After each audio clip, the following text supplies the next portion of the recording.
Visions 2 has given us a huge variety of episodes with a ton of different stories to tell, but I think what might be my favorite episode by far has to be Screecher's Reach. And even though there was significantly less action compared to the other episodes like the Journey to Dark Head or the Bandits of Golak, and certainly not as visually stunning as others, I still feel that this was the best episode Visions 2 had to offer. And certainly it being the darkest out of all the episodes really helped it stand in contrast. However, that's not really why I liked it so much. In fact, I actually think that Screecher's Reach does so well precisely because it goes back to the roots of Star Wars, but with a slight twist. To understand why Screecher's Reach is so damn good, we have to go back to the beginning of A New Hope, specifically at the beginning of Luke's journey. When we first meet Luke, we are introduced to an immature, horizon-gazing farm boy with dreams of a bigger life, a life beyond the mundane day-to-dayness of moisture farming. We learn that Luke aspires to be something bigger, though he does not know what that will be, at least not yet.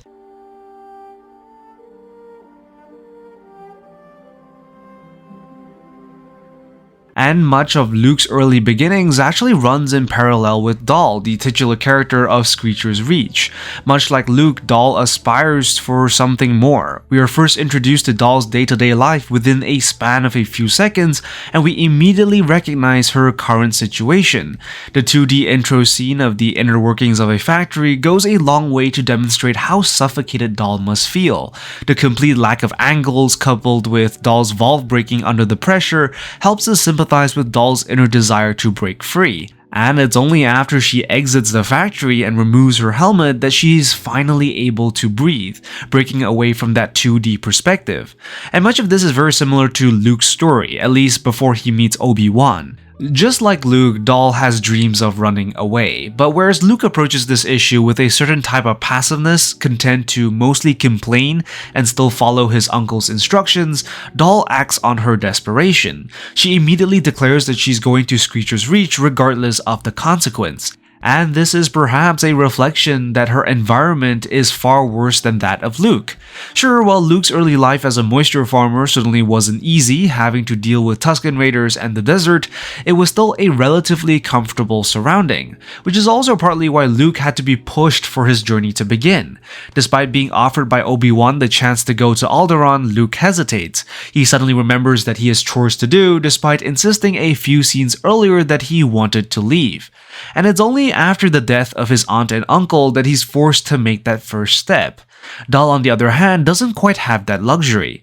Instead, we're shown that she's stuck in a dying environment with the land and air polluted by the factory she works in, and with seemingly no parental figure in sight. And this drastically more difficult beginning that Dahl has to go through informs why she's so desperate to leave and why she takes more initiative to do so. But her desperation to leave also leads her down a pretty dark path.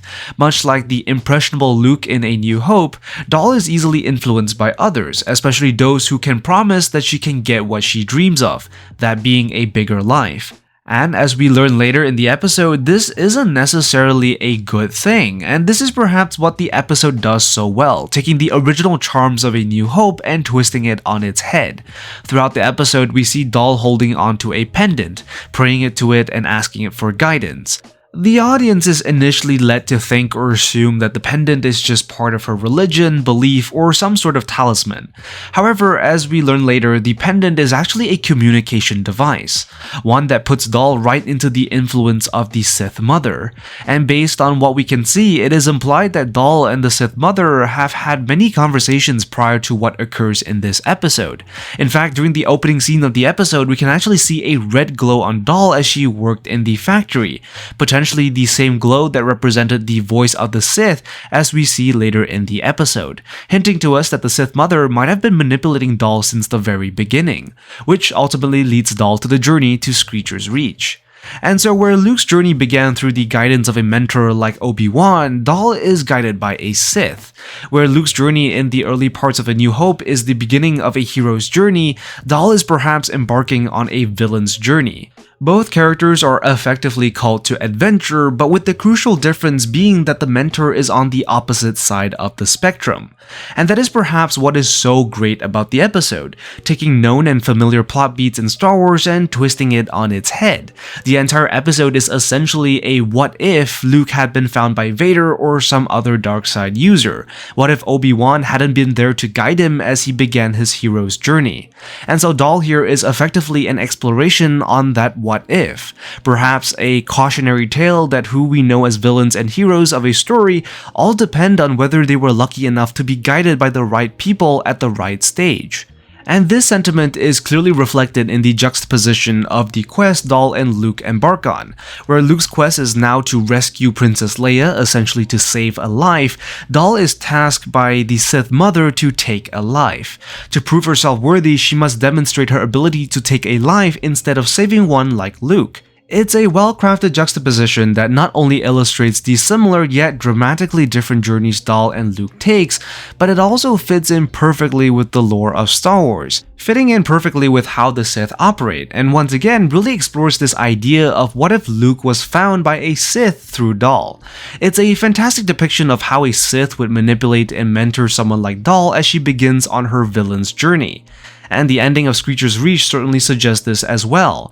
As Dahl finally meets with the Sith Mother face to face, she is forced to choose between a bigger life and her friends. It becomes pretty evident that the Sith Mother doesn't have Dahl's best interests in mind. Instead, she sees Dahl's friends as barriers and obstacles to her total control of Dahl, attachments that could pull Dahl back to the light. And the ending of Screecher's Reach leaves us with this ominous sense of dread, especially for Dahl's future. Unlike the characters of the story, we know what lies ahead for Dahl isn't a bigger, better life, but one filled with darkness. Where we, the audience, understand the true nature of the Sith, Dahl is oblivious to it, seeing it only as a way out of her current life. But while the ending does seem to promise a dark future, it also is worth noting that during Dahl's confrontation with the ghost, she is able to use and connect with the Force to bring the boulder down only when she starts to reach for the light, not when she prays to the pendant, so perhaps there is hope for her yet. Anyways, that's all for this video. I truly enjoyed this episode and I think it just might be my favorite. Let me know what you think in the comments down below. Be sure to like and subscribe and I will see you in the next one. I'm the Lost Acolyte, and I have spoken.